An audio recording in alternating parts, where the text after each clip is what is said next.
তো বন্ধুরা কেমন আছো সবাই? আশা করি সবাই ভালো আছো। আজকের ভিডিওতে সবাইকে স্বাগত। আজকে আমরা কথা বলবো কিছু গাড়ি নিয়ে যেগুলো 7 সিটার গাড়ি আর একদম সস্তা, মেনটেনেন্স কম, রিসেল ভ্যালু বেশি, মাইলেজটা ঠিকঠাক। যেহেতু 7 সিটার গাড়ি তার জন্য কিন্তু মাইলেজটা কম দেবে। তবে একটা গাড়ি আছে যেটার মাইলেজ ঠিকঠাক বাট সেটাতে খুব ল্যাগ হয়, সেটা রেনল্টের ট্রাইবার। ঠিক আছে, তো চলো শুরু করা যাক। সবার প্রথমে সবথেকে বেশি কমেন্ট আসছে আমাদের মারুতির আর্টিগা নিয়ে। দেখো বস, আর্টিগা হচ্ছে এমন একটা গাড়ি যেটা রাজা গাড়ি, যে গাড়িটা 20 বছর চলার পরেও কোনো রকম স্পেয়ার পার্টসের প্রবলেম হয় না। গাড়িটা বিল্ড কোয়ালিটি ঠিকঠাক, বাট হ্যাঁ, আর্টিগার বিল্ড কোয়ালিটি কিন্তু ব্রেজার থেকে খারাপ। বাট আর্টিগা, যারা আর্টিগা কেনে তারা শোরুমে যায়, আর্টিগা নেয়, চলে আসে। তোমরা যদি কখনো কোনো মেকানিকের কাছে জিজ্ঞেস করো দাদা আর্টিগা কেমন গাড়ি, আর্টিগার মতো গাড়ি হয় না, এই কথাটা বলবে। যে কোনো ড্রাইভার আর্টিগাকে পছন্দ করে। তোমরা পাহাড়ে যাও, কোনো সিমলা যাও, দার্জিলিং যাও, সেখানে আর্টিগা ভুড়ি ভুড়ি চলছে। লং ড্রাইভ যাবে, যাও আর্টিগা নিয়ে যাও, কোনো অসুবিধা নেই। তোমরা আর্টিগা দেখবে বিয়ে বাড়িতে ব্যবহার করা হচ্ছে, মানে লং শর্ট হাই রোড ভিড়ভাট্টা সব জায়গাতে আর্টিগা চলে যাবে, কোনো অসুবিধা দেবে না।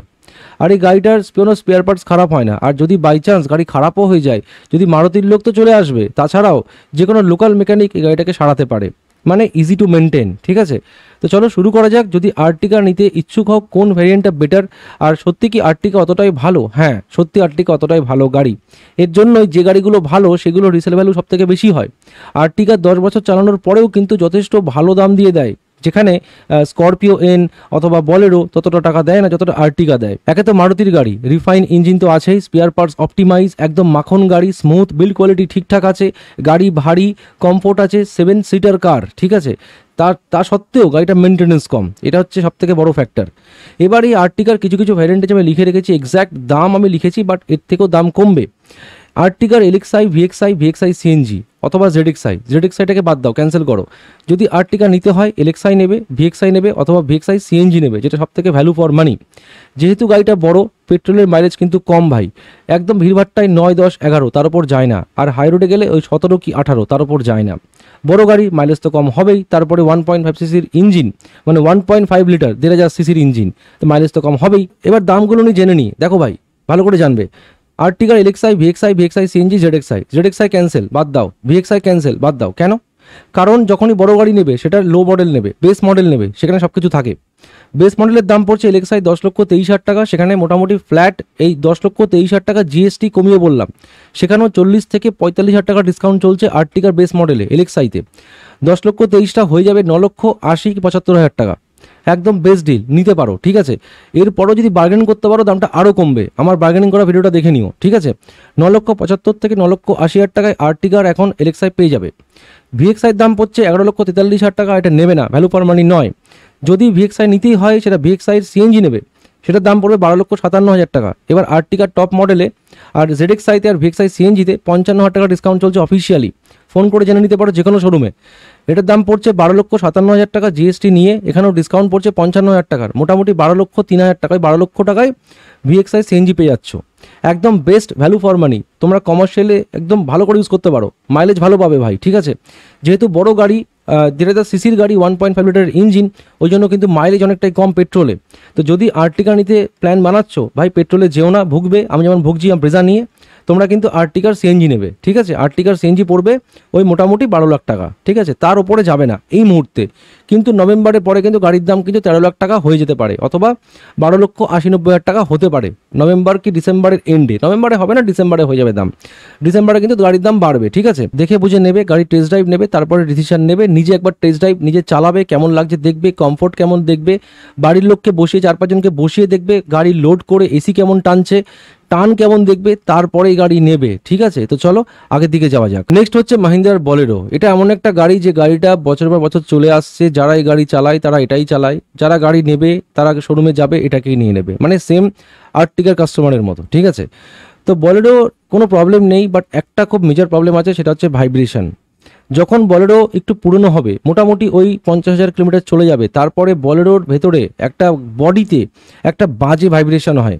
আমি যখন দার্জিলিং গেছিলাম একটা 9 মাসের গাড়িতে, আমি 9 মাস বয়স গাড়ির, 9 কি 10 মাস, 1 বছরও হয়নি, সে গাড়িতে আমি 3 দিন ঘুরেছিলাম, আমার মাথা আর বডি মনে হচ্ছে ভাইব্রেট করছিল, এত বাজে ভাইব্রেশন।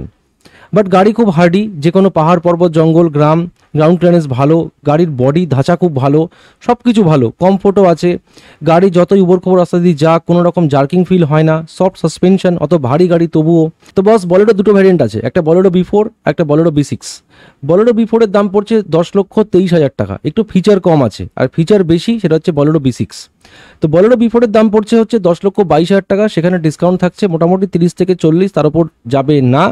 যদি এক্সচেঞ্জ বোনাস থাকে 10,000 টাকা, তাহলে কুল মিলাকে 40 কি 50,000 টাকা ডিসকাউন্ট থাকবে। ওই মোরাললেস 9,70,000 থেকে 9,80,000 টাকা এখন বলেরোর B4 পাওয়া যাবে অন রোড। বোঝা গেল? এরপরে যদি বাজেট খুব বেশি থাকে তাহলে যাও B6 এর সাথে। B6 এ অনেক কিছু ফিচার লোডেড পাবে, দাম প্রায় ওই 20,000 টাকা কম, মোটামুটি 10 লাখ টাকা পড়বে বলেরোর B6। বাট বেটার আমি বলি, যদি বাইরে কাজ করাতে না চাও, ঠিক আছে, পুরো কমপ্লিট গাড়ি চাও, সব কিছু একদম ইনস্টলেশন করা আছে, তাহলে গো ফর বলেরো B6, ঠিক আছে, যেটার দাম এখন এই মুহূর্তে ওই 10,05,000 কি 10,10,000 আশেপাশে পড়বে উইথ ডিসকাউন্ট। কিন্তু এই গাড়িটা আফটার নভেম্বর কি ডিসেম্বর কি কামিং ইয়ারে জানুয়ারি মাসে এই গাড়িটার দাম কিন্তু হয়ে যাবে 10.5 লাখ টাকারও ওপরে, মানে বলেরো B6 এর কথা বলছি। বাট যদি তোমরা ভাবো অনেক লংয়ে যাবে, কোনো মানে কমার্শিয়ালি যেন ইউজ করবে, গাড়ি খুব চলবে, কোনো ব্যাংকে কোনো পুলিশ স্টেশনে, তোমরা গেলে দেখতে পাবে এই গাড়িটাই চলছে। এই গাড়িটা মানে গরম হয় না, গাড়িটা খুব ভালো, মানে মাহিন্দ্রার গাড়িতে না একটু গরম হয় গাড়ি, সেম টাটা মোটরস, মানে ইন্ডিয়ান ব্র্যান্ডে গাড়ি বেশি চললে গরম হয়ে যায়, বাট এই বলেরো আর স্করপিও, আগের স্করপিও, এমন দুটো গাড়ি যেটা গরম কম হয়। এর জন্য তোমরা দেখতে পাবে যত পুলিশ স্টেশনের গাড়ি যেগুলো সারাদিন চলছে রাস্তায় রাস্তায়, সেগুলো কিন্তু বলেরো ইউজ করা হয়। বলেরো খুব ভালো গাড়ি, কিন্তু ওই যে বললাম শুধু ভাইব্রেশনটা বাদ দিয়ে, আর হ্যাঁ ব্যাটারির একটু প্রবলেম আছে, মানে বর্ষাকালে যদি তুমি 10 দিন গাড়ি বার্ন না করো ব্যাটারি ডেড হয়ে যাবে, এটা কিন্তু একটা মাহিন্দ্রার প্রবলেম। সেটা স্করপিওতেও আছে, XUV 700-এও আছে, এতেও আছে, ঠিক আছে। তো চলো আগের দিকে যাওয়া যাক। এবার বলি রেনল্টের ট্রাইবার, সস্তায় 7 সিটার গাড়ি, মানে 7 জন উঠবো 6.5 লাখ টাকার নিচে। তো ভাই দেখো রেনল্ট ট্রাইবার, অনেকে আমাকে কমেন্ট করে জিজ্ঞেস করছো, ভাই একদম নিও না। রেনল্টের গাড়িতে অনেক হাজার প্রবলেম আছে। নাম্বার 1, ইঞ্জিন ফার্টিচার, মোটামুটি 1 বছরের মধ্যে গাড়িতে ফাটার শব্দ হয়, গাড়ি পাশ দিয়ে গেলে মনে হচ্ছে বাজাজে 220 যাচ্ছে, মানে খাটখাট শব্দ হয় গাড়িতে। প্লাস যেটা সবথেকে মেজর প্রবলেম, সেটা হচ্ছে রেনল্টের অয়েল সাম্প। রেনল্টের কুইডে যেটা অয়েল সাম্প ইঞ্জিনের তলায়, সেটা পুরোটাই প্লাস্টিকের তৈরি, আর এই ট্রাইবারের কাইগারে সেটা অর্ধেক প্লাস্টিক অর্ধেক মেটাল। এখনো পর্যন্ত গাড়ির দুনিয়াতে অয়েল সাম্প মেটালের হয়, লোহার হয়, কোনো রকম অ্যালয়ের হয়, মেটাল থাকে, কিন্তু এই গাড়িতে প্লাস্টিক ইউজ করা হয়। তার সাথে ভাই বনেটের নিচে যেরকম ছোট ছোট পার্টস থাকে না, সেগুলো অনেক পার্টস ভাই স্পেয়ার পার্টস প্লাস্টিকের তৈরি। তো রেনল্টের গাড়ির দাম ওই জন্য কম, মানে ভাবতে পারছো বলেরোর দাম কোথায় 10 লাখ 11 লাখ, কোথায় আর্টিকার দাম 10 লাখ, সেখানে এই গাড়িটা অনেক কম দামে আমাদেরকে 7 সিটার গাড়ি দিচ্ছে। কি করে দিচ্ছে ভাই, পসিবল কি করে? কারণ ওরা খুব চিপ কোয়ালিটি প্রোডাক্ট ইউজ করে রেনল্ট, বিশেষ করে রেনল্টের সব গাড়ি এরকম ভাই, ভোগাস গাড়ি, মানে চায়না মোবাইল। তাও বলে দিচ্ছে দাম কত। রেনল্ট ট্রাইবারের প্লাস এই গাড়িটা কিন্তু 1 লিটারের গাড়ি, মানে 1000 সিসি, 7 সিটার তার উপরে আবার, তার মানে গাড়ি ভারী বেশি, বড়, 7 জন উঠবে, এদিকে 1000 সিসির গাড়ি, মানে ভাবা যায় গাড়িতে ল্যাগই ল্যাগ। পাহাড় পর্বতে উঠতে গেলে উঠবেই না গাড়ি 7 জনকে নিয়ে, কি 7 জন চড়বে কি করে? গাড়ি 1 লিটার, মানে 1 লিটারের ইঞ্জিন ভাই, 999 সিসির গাড়ি, 1.2ও না, মানে ইগনিসের থেকেও কম। এই জন্য এই গাড়িতে কিন্তু প্রচণ্ড ল্যাগ থাকবে। এবার বস দামটা বলে দিই, এটার বেস মডেলের নাম হচ্ছে অথেন্টিক, 1 লিটারের ইঞ্জিন, 999 সিসি, পেট্রোল গাড়ি, 71 বিএইচপি। এটার দাম পড়ছে অন রোড 6,70,000 টাকা। এখানেও ডিসকাউন্ট থাকছে, মোটামুটি 6,30,000 টাকায় আমরা অথেন্টিক পেয়ে যাচ্ছি রেনল্ট ট্রাইবারে। নেবে না ভাই, ঠিক আছে। নেক্সট অথেন্টিকের আবার সিএনজি, সেটা পড়ছে 7,48,000 টাকা, 7 সিটার গাড়ি, সিএনজি 7,48,000 টাকাতে।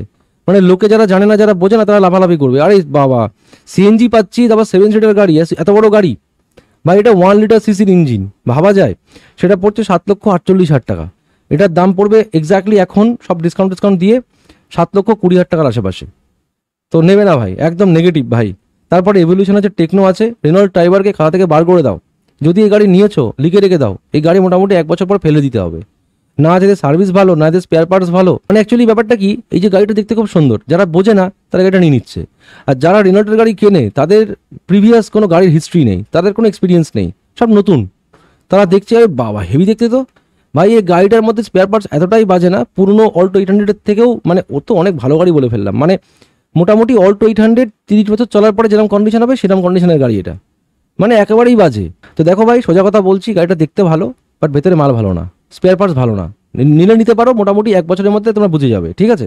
আমি একদম নট রেকমেন্ডেড ভাই, ঠিক আছে। তো চলো আগের দিকে যাওয়া যাক। নেক্সট বলি বলেরো নিও। এটা হচ্ছে একটা নিউ জেনারেশন বলেরো। মানে অনেকে আছে না, এই যে বলেরো একদম কেমন কেমন দেখতে, মানে পুরোনো আমল টাইপের দেখতে, তাই না, অনেকে বলে। তাই জন্য তারা এটা নিতে পারো। এই গাড়িটা হচ্ছে বলেরো নিও, দেখতে সুন্দর, মানে অনেকটা স্করপিওর মতো দেখতে, ঠিক আছে। তো এটার অনেকটা ভ্যারিয়েন্ট আছে, এটা কিন্তু ডিজেল গাড়ি। এবার যেহেতু ডিজেল গাড়ি ভাই, ডিজেল গাড়িতে কিন্তু অনেক টাকার ডিসকাউন্ট আছে, মোটামুটি 80-90 হাজার টাকা থেকে শুরু করে 1.5 লাখ টাকা পর্যন্ত। এটার যে বেস মডেল সেটাকে বলে N4, মানে নিও 4, ঠিক আছে। এটার দাম পড়বে 10,37,000 টাকা। ওই মোটামুটি কুল মিলাকে এটাতে আশা করা যাচ্ছে 9,20,000 টাকায় কোথাও কোথাও পাওয়া যাচ্ছে। নিতে পারো ভাই, 9,20,000 টাকায়, 9,30,000 টাকায় যদি মাহিন্দ্রা বলেরো নিও পাওয়া যায়, এর থেকে খুশির খবর হতে পারে না। তারপরে একটা আছে N8, 11 লক্ষ টাকা। নিও না, দরকার নেই। হ্যাঁ, ফিচার বেশি আছে, টাকা বেশি থাকলে N8 নিও, নয়তো বলেরোর N4, এই বলেরোর নিওর N4 কাফি আছে ভাই। 9,20,000 কি 30-এ এখন এই মুহূর্তে পাবে, কিন্তু ডিসেম্বর মাসে কিন্তু গাড়ির দাম 10,40,000 টাকা হয়ে যাবে। N8 এ পরে আছে N10R, ঠিক আছে। এটা একদম ফিচার ভর্তি গাড়ি, যেটার দাম পড়ছে 12 লক্ষ টাকা। আর একটা আছে N10 বোল্ড এডিশন, বাট এত কিছু দেখার দরকার নেই। N4, N8, N10 কতগুলো বার করেছে ভাই, তোমরা N4 নিয়ে নাও বেটার, নয়তো N8 নিয়ে নাও, ঠিক আছে। N4 এর দাম পড়ছে কত বললাম, 9,30,000 এই মুহূর্তে এখন চলছে, ম্যাক্সিমাম 9,40,000। আর N8 এর দাম পড়বে ওই মোটামুটি 10,60,000 কি 10,10,5 লাখ টাকা মতো, ঠিক আছে। বলেরো নিও খুব ভালো গাড়ি ভাই, নিতে পারো, কারণ এই গাড়িটাতে ফিচার লোডেড গাড়ি, গাড়িটা সব কিছু ভালো। তোমরা রাফ ড্রাইভ করতে পারবে, অফ রোডিং করতে পারবে, আর 7 সিটার গাড়ি আছে, তার সাথে মেনটেন্যান্স কম, আর রিসেল ভ্যালু অনেক বেশি বলেরো বলে কথা, ঠিক আছে। প্লাস যদি তোমরা কমার্শিয়াল দিতে চাও কোনো ব্যাংকে, কোনো পুলিশ স্টেশনে, কোনো গভর্নমেন্ট অফিসে, তো বলেরো এনের কিন্তু হোয়াইট কালার নেবে, প্রচণ্ড ডিম্যান্ড, ঠিক আছে। তো চলো আগের দিকে যাওয়া যাক। সবার লাস্টে বলছি টয়োটার রুমিয়ান। টয়োটার রুমিয়ান হচ্ছে মারুতির আর্টিগা, সেম গাড়ি ভাই, শুধু ব্র্যান্ডিং আলাদা, ঠিক আছে। যদি তোমাদের মনে হয় আর্টিগা মারুতির গাড়ি, একটু ব্র্যান্ডিংটা আলাদা করি, তাহলে গো ফর টয়োটা রুমিয়ান। বাট রুমিয়ানটা আর্টিগার মতনই, জাস্ট একটু দাম বেশি। ওই মোটামুটি বলতে পারো 50 থেকে 5,500 টাকা বেশি পড়বে কম্পেয়ার টু আর্টিগার মডেল, ওই এলএক্সআই বিএক্সআই সাথে একটু বেশি পড়বে। তো এটা যেটা বেস মডেল সেটাকে বলা হয় SMT। এটাও কিন্তু 1.5 লিটার ইঞ্জিন, 1,500 সিসির গাড়ি, যেটা মাইলেজ দিচ্ছে 20.5। মাইলেজ সেম, ইঞ্জিন সেম, সব কিছু সেম, শুধু ব্র্যান্ডিং আলাদা আর ফিচার বেশি। মানে আরেকটা কথা, টয়োটার গাড়ি কম্পেয়ার টু মারুতি এর কিন্তু রিসেল ভ্যালু অনেক বেশি, এই জন্য গাড়ির দামও বেশি। যেখানে আর্টিগা 10.5 লাখ টাকার মধ্যে এখন হয়ে যাচ্ছে, ডিসকাউন্ট কিন্তু অনেক আছে, 55,000 টাকার ডিসকাউন্ট আর্টিগার মিড মডেলে, আর বেস মডেলে 45,000 টাকা ডিসকাউন্ট চলছে। সেখানে এটা মোটামুটি 12,20,000 টাকা এটার এস এর দাম, মানে রুমিয়ান এস বেস মডেল, ঠিক আছে। তো এটাতে পড়ছে মোটামুটি ওই 11,70,000 টাকা, তার নিচে নামবে না। যদি বাই চান্স 11.5 লাখ টাকার আশেপাশে রুমিয়ান এস পেয়ে যাও, নিতে পারো, ভালো গাড়ি। বাট ওই যে বললাম, মাইলেজ কিন্তু কম, কোম্পানি বলে 20, কিন্তু 20 দেয় না, 15-16 দেয়, ঠিক আছে। হাই রোডে 17-18, তার উপর দেবে না। 1.5 লিটারের ইঞ্জিন বলে কথা। এরপরে বলি হচ্ছে সিএনজি। যদি রুমিয়ান নাও তাহলে গো ফর সিএনজি, বাট এটার দামও কিন্তু অনেক বেশি ভাই, তার থেকে ভালো আর্টিগার সিএনজি নেবে। বলে দিয়ে দাম কত, 13,25,000 টাকা, মোটামুটি অন রোড উইথ ডিসকাউন্ট দিয়ে পড়বে 12,70,80,000 টাকার আশেপাশে। 12,70,000 তো পড়বেই পড়বে রুমিয়ান সিএনজি, ঠিক আছে। আর লাস্ট হচ্ছে রুমিয়ানের একটা অটোমেটিক ভ্যারিয়েন্ট আছে। অনেকে বলছো দাদা আমার একটা অটোমেটিক গাড়ি চাই, তো এই রুমিয়ানের অটোমেটিক না দারুণ অপটিমাইজ গাড়ি, মানে দুর্ধর্ষ। আর্টিগার অটোমেটিকও তো ভালো, এটার অটোমেটিক ভালো, যেটার দাম পড়বে 13,86,000 টাকা। বাট আমি এটা রেকমেন্ড করবো না। হ্যাঁ, 13,86,000 টাকা পড়বে না, এটা জিএসটির দাম নিয়ে বললাম, বাট এখানে ডিসকাউন্ট থাকছে মোটামুটি 70 থেকে 80,000 টাকার, ওই 12,90,000 কি 13 লাখ টাকায় রুমিয়ান এর অটোমেটিক পাওয়া যাবে। বাট তোমরা যদি আমাকে জিজ্ঞেস করো রাকেশ দা আমি রুমিয়ান নেবো নাকি আর্টিগা নেবো, আমি বলবো ভাই চোখ বন্ধ করে গো ফর আর্টিগা, কারণ আর্টিগাতে তুমি খরচাটা কম হবে, সার্ভিসিং চার্জেসটাও একটু কম কম্পেয়ার টু রুমিয়ান। তো আমি এই গাড়িগুলো বললাম, অবশ্যই তোমরা কিন্তু এই গাড়িগুলোকে টেস্ট ড্রাইভ নেবে। যে কটা গাড়ি আমি বললাম, আর্টিগা, রুমিয়ান, বলেরো নিও, ঠিক আছে, ট্রাইবারটা বাদ দাও, নিও না, বাট এই কটা গাড়ি অবশ্যই টেস্ট ড্রাইভ নেবে, ঠিক আছে। আর যদি আরও তোমাদের ডাউট থাকে অবশ্যই কমেন্ট করে জানাবে, আমি তার উপরে ভিডিও বানিয়ে রিপ্লাই দিয়ে দেবো, কারণ আমার পক্ষে সম্ভব হয় না প্রত্যেকটা কমেন্টের রিপ্লাই দিতে। আমি কমেন্টগুলো একবার করে পড়ে নিই, সেগুলোর উপরে ভিডিও বানিয়ে দিই, ঠিক আছে। তো এইগুলো হচ্ছে বেস্ট বাজেট ফ্রেন্ডলি 7 সিটার কার, যেগুলো তোমরা কমার্শিয়াল আর প্রাইভেট দুটোর জন্য ইউজ করতে পারো। যদি ডিজেল নাও নিতে পারো, ডিজেলের কিন্তু ডিসকাউন্ট অনেক বেশি আছে ভাই, মোটামুটি 80 থেকে 90,000, নয়তো 1,30,000, 1,50,000 লাখ টাকার আশেপাশে ডিসকাউন্ট আছে, যেগুলোর দাম একটু বেশি, মানে আপার মডেল, ঠিক আছে। এই হচ্ছে ব্যাপার। তো চলো, ভিডিও যদি ভালো লেগে থাকে একটা লাইক করবে, সাবস্ক্রাইব করবে। দেখা হচ্ছে পরের ভিডিওতে। Till then take care guys, bye by.